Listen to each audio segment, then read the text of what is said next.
Сәлеметсіздер ме, құрметті ұстаздар. Бұл Assemblr EDU платформасын пайдалану туралы екінші видеом.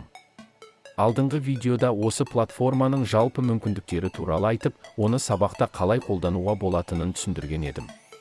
Енді осы видеода нақты жобаны қалай жасауға болатынын қадаммен көрсетіп беремін.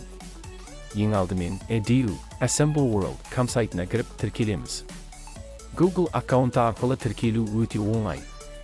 Содан кейін Create Your Creation батырмасын басып, жаңа жоба бастаймыз.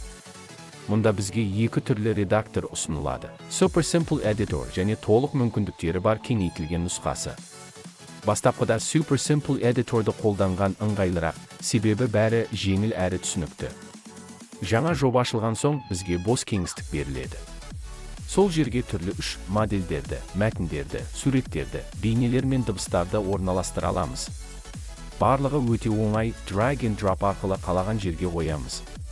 Мысалы, адам ағзасының моделін алып, әр мүшеге қысқаша түсіндірме қосуға болады. Осыдан кейін камераның көру бұрышын белгілейміз. Бұл көрерменнің жобаны қалай, қай жағынан көретінін анықтайды. Бұл визуалды әсер үшін өте маңызды. Енді мүмкіндікті іске қосу үшін маркер таңдаймыз. Платформа бізге екі нұсқа ұсынады. Дайын QR-код немесе өзіңіздің суретіңізді маркер ретінде пайдалану. Егер QR-кодты таңдасаңыз, жоба дайын болғанда жүйе автоматты түрде маркер жасап береді.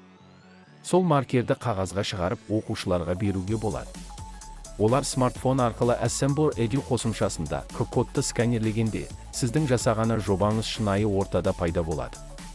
Барлығы дайын болған соң, Publish батырмасын басып, жобаңызды жариялайсыз. Платформа сілтеме береді, QR-кодты жүктеп алуға да болады. Бұл код арқылы оқушылар жобаны көріп, материалды ерекше форматта қабылдай алады. Assemblr EDU сабаққа заманауи серпін беретін керемет құрал.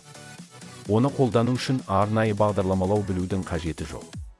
Интерактивті сабақ жасау, визуалды құралдар арқылы есте сақтау қабілетін арттыру, оқушылардың қызығушылығын ояту, барлығы осы платформаның көмегімен оңай жүзеге асады.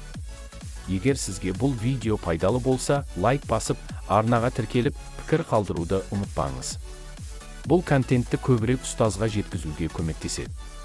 Келесі видеоларда нақты пәндер бойынша жобалар идеялармен бөлісемін.